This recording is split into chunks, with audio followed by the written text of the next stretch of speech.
Hallo, heute gibt es eine Überraschung in Pastelltönen. Mein Material sind Leinwand und Spachtel, Acrylfarben, Weiß, Gelb und Grüntöne, Kupfer und Braun. Zuerst wird die gesamte Leinwand wieder mit weißem Acryl bestrichen. Um ein pastelliges Gelb zu erhalten, mische ich es mit Weiß. Es wird wunderbar zart.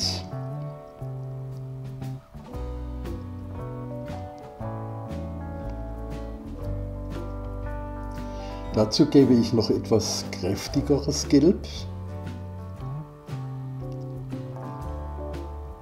Dasselbe mache ich mit einem hellen Grünton.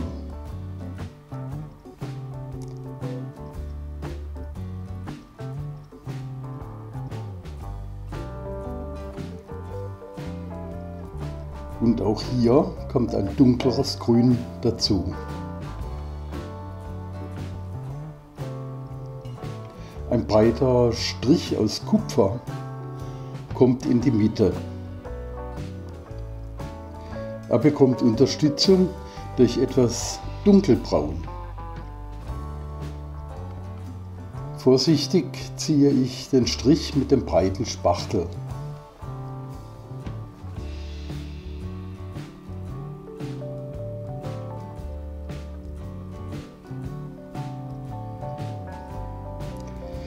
Das Dunkelgrün gefällt mir überhaupt nicht.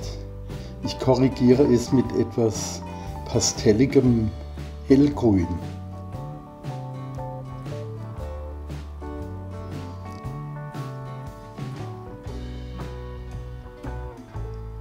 Mit viel Wasser verdünnt spritze ich etwas Gelb auf. So sieht das Endergebnis aus. Es gefällt mir nicht. Ich werde das Bild nachbessern. Oder zumindest etwas verändern. Mit Packpapier werde ich jetzt nachbessern.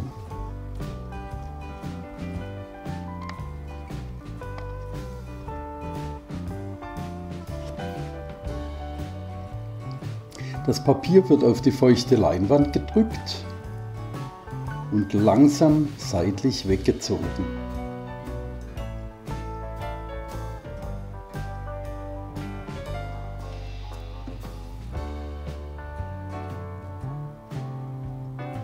Ui, ui, ui.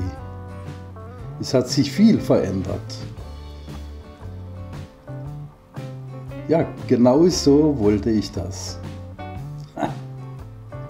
Noch ein paar Spritzer und den Kupferstrich wieder verstärken.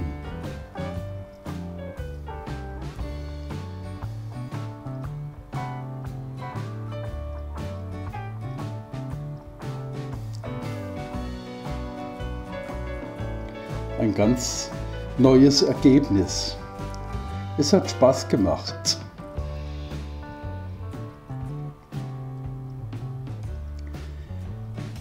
Viele weitere Beispiele meiner Malerei findest du in meinem Buch in deutscher Sprache. Vielen Dank für dein Interesse. Ich würde mich riesig freuen über deinen Daumen hoch.